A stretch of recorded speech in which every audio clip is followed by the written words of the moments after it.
I had a great childhood. You know, I was playing outside on the streets a lot.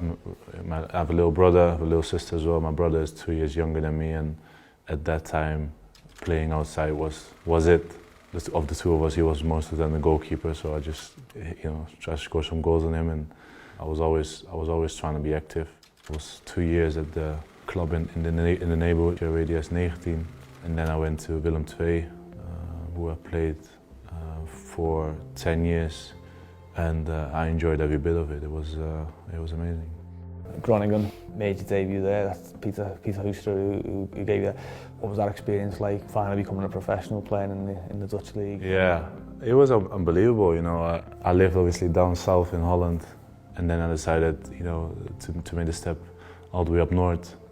For us, it's like from one way to all the way to the other, and it was a total switch. I lived on my own. I enjoyed every bit of it, to be fair. In the beginning it was tough. I didn't have my driving license, so I went to training on the bike every day. Luckily, towards the end of the season, I got slightly more involved, and I was happy to make my debut then. Before I made the transfer to Celtic, you're gonna look at the team. Obviously, everyone knows, I think, Scott Brown anyway. So before I arrived there as well, I was like, how would he be? Would he be that crazy as well as outside the pitch as he's on?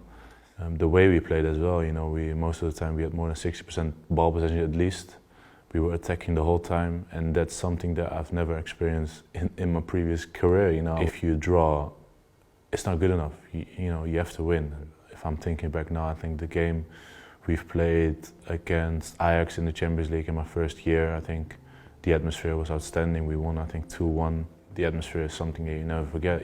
That gives you that extra lift, and it was very special.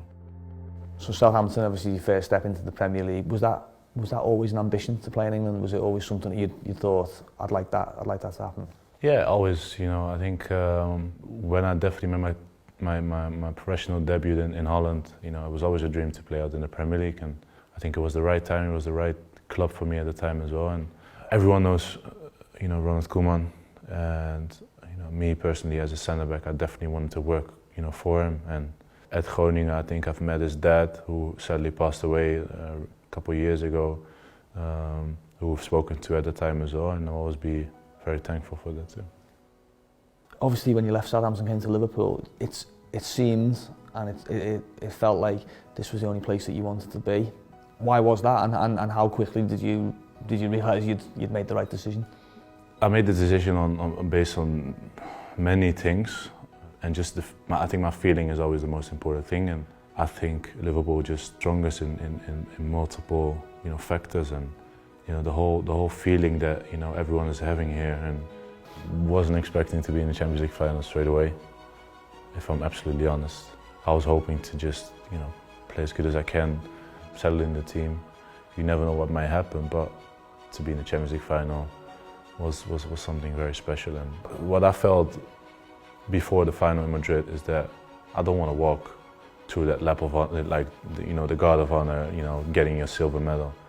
That feeling is the worst feeling I think you can have at the time. And I thought about it definitely before the game that we're gonna make sure we're not gonna do it, and we have to get that, get the trophy no matter what. And we actually did it, and I think we will always be remembered also in Liverpool history for that.